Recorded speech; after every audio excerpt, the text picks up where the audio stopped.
तो उनके द्वारा जो चुनाव प्रचार किया जाएगा उसको भी एक्सपेंडिचर के हिसाब से उसको भी मॉनिटर किया जाएगा। जितने इस तरह के लॉ एंड ऑर्डर से रिलेटेड काम है वो काम भी जिला प्रशासन के नेतृत्व में हो। पिछली बार भी 4 चरणों में चुनाव हुए थे और संवेदनशील मतदान केंद्र जो सेंसिटिव पोलिंग बूथ्स हैं उन पे सेंट्रल फोर्सेज होती हैं। लोकतंत्र का महापर्व शुरू हो चुका है। मध्य प्रदेश में चुनाव की क्या तैयारी है, बातचीत करने के लिए अनुपम राजन जी हमारे साथ मौजूद हैं।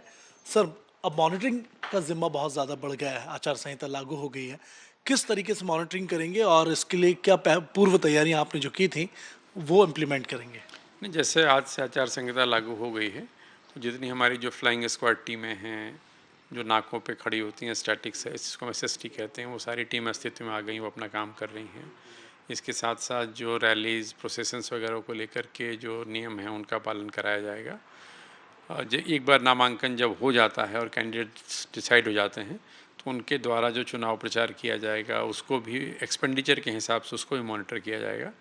साथ साथ जितने मतदान केंद्र हैं उनका भ्रमण, सेक्टर ऑफिसर्स के द्वारा उन इलाकों का भ्रमण, एक तरह से आम लॉ एंड ऑर्डर की बात करें तो जो वारंट वगैरह की तामीली कराना, आर्म्स को डिपॉजिट कराना, जितने इस तरह के लॉ एंड ऑर्डर से रिलेटेड काम है वो काम भी जिला प्रशासन के नेतृत्व में उनके यहाँ पे किया जा रहा है। सर, विधानसभा में जो तैयारियां की गई थी, चाहे सोशल मीडिया पर मॉनिटरिंग सेल हो या दूसरे मैदानी गतिविधियां हो, उस एक प्रैक्टिस का, उस पूरे के पूरे जो काम किया गया उसका एक फ़ायदा तो मिलेगा ही, जाहिर सी बात है।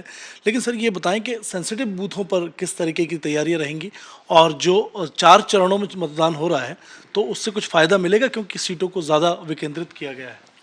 पिछली बार भी 4 चरणों में चुनाव हुए थे और संवेदनशील मतदान केंद्र जो सेंसिटिव पोलिंग बूथ्स हैं उन पे सेंट्रल फोर्सेज होती हैं। वहाँ पे वेबकास्टिंग के माध्यम से हम लोग जो अंदर की जो गतिविधि है उसको देखते हैं।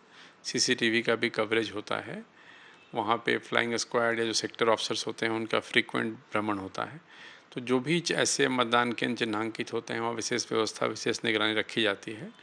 4 चरणों में चुनाव होने से डेफिनेटली जो हमारे लगभग 65,000 मतदान केंद्र हैं वो विधानसभा में एक दिन में होता है या 4 बार में होता है, तो थोड़ा डिसेंट्रलाइज्ड है, तो उससे आपको मॉनिटरिंग करने में आसानी होती है। सर, आखिरी सवाल, हर एक गतिविधि अब पॉलिटिकल मूवमेंट जो है वो चुनाव आयोग की निगरानी में होगा और सोशल मीडिया का हर एक पोस्ट भी आपकी निगरानी में होगा और आपकी नज़र में होगा। हम लोग लगातार हमारी ऑलरेडी जो मीडिया की टीम है वो आज से काम करना शुरू कर देगी। तो चाहे वो प्रिंट मीडिया हो, इलेक्ट्रॉनिक मीडिया हो, और जैसा सोशल मीडिया आपने बताया, तो इन पे जो भी चीज़ें चलती हैं उसको हम लोग मॉनिटर करते हैं।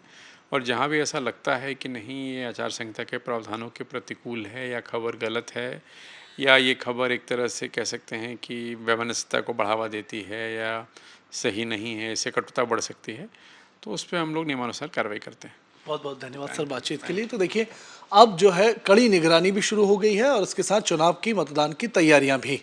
कैमरा पर्सन अजय मालवीय के साथ ब्रजेश जैन, IBC 24 भोपाल।